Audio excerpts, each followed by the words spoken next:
i-check lang po natin kung may gusto po tayo i-order or may gusto tayo i-bill.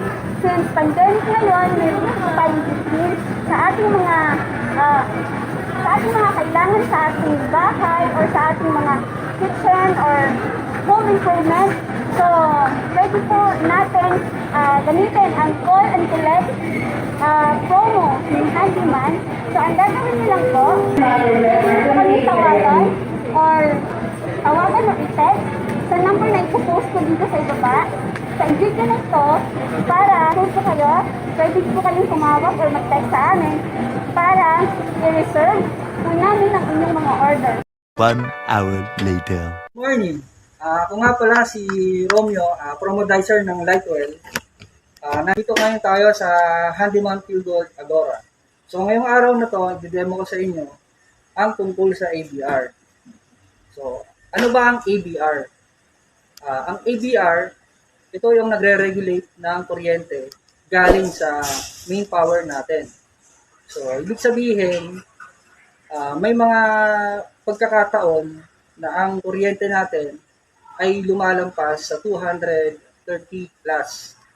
So, ang required lang kasi sa appliances natin is 220. So, ito ang trabaho ng regulator natin na salain ang kuryente papunta sa pinong kuryente.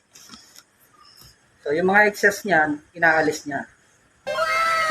So, ito yung mga ABR na meron ako sa harap ko. Meron tayong Panther na brand. Na ang wattage niya ay 1,000 watts.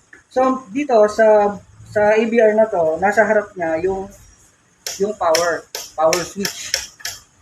Tapos, meron tayo dito meter para sa voltage, para malaman natin kung saan ang palo ng kuryente niya. Dahil sa likod, nandito yung mga outlets niya. So, itong unit na to, meron siyang universal outlet na 3.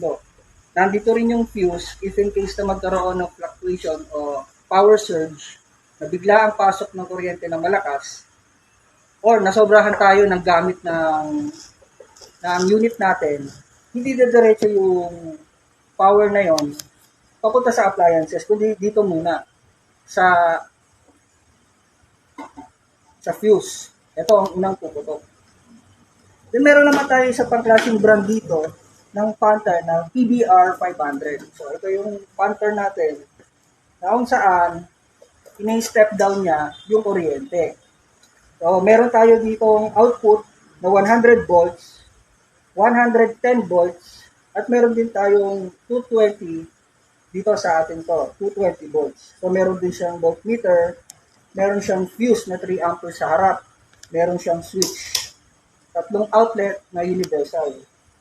Tapos meron din siyang extra outlet dito sa likod na 220 volts, universal outlets. Tapos ito naman, meron tayo ditong Akari na servo motor. So meron siya ritong voltmeter, mga indicator lights papunta sa work, over voltage, at saka under voltage. Ito nga palang tatlong to, ito yung indicator para malaman mo kung yung voltage niya ay sobra o mababa. Kasi itong ABR, meron tong mga capacity na kahit bababa siya sa 180 volts, napapagana pa rin ng ABR yon, na ang output niya is 220 pa din. So, merong mga range yan. Meron din siyang switch, power switch. Meron din siyang quick start. Ibig sabihin, pag may quick start siya, may power on delay siya. So, kung hindi mo na kailangan yung delay niya, kailangan mo na siyang gamitin, pipindutin mo lang yung quick start. Tapos, meron din siyang outlet na universal na 110 at saka 220 volts. Sa likod, meron din siyang outlet na ang output ay 220 volts, tatlong universal outlets. So, paano nga ba natin malalaman kung anong klaseng ABR ang gagamitin natin sa appliances natin? So, ganito yun. Ang computation, para sa mabilis lang na pag-alam na kung ilang wattage yung gagamitin natin is kung motor type siya, kasi kung hindi naman siya motor type, hindi na natin kailangan. Basta at least, magbibigay lang tayo ng 25 to 50% ng wattage ng unit natin para makabili tayo ng o para malaman natin kung ilang wattage yung gagamitin natin ABR. Pag motor type naman, alamin natin yung horsepower. So pag alam na natin yung horsepower, ita-times natin siya sa 746 times 2.828. Ang equals nun ay dadagdagan mo ng 25%. So yung kalalabasan nun, dun mo malalaman kung ilang wattage yung gagamitin mo sa appliances. So guys, itong mga ABR na to, lahat siya pwedeng gamitin. Hanggang aircon, kung meron kang ref na inverted type, pwede yan lahat, inverter. Mga inverter type na mga appliances. So, TV, ventilador, lahat to pwede. So, ang difference lang talaga, ng pinagkaiba ng servo sa relay, so ito, highly sensitive to. Ibig sabihin, mabilis siyang mag-adjust ng kuryente.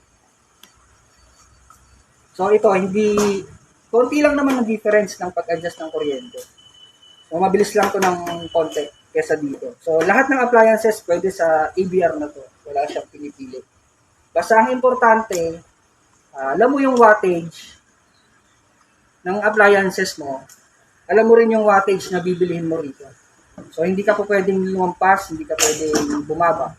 Kailangan, alam mo kung ano yung exact wattage na kailangan. Para mag-avail ng mga unit na to, para maprotektahan ang gamit natin or mapahaba ang buhay ng mga gamit natin. Pwede na kayong tumawag or mag-text sa Handyman Pure Gold Agora. Gamitin ang customer privilege natin para mag-avail ng mga unit na to.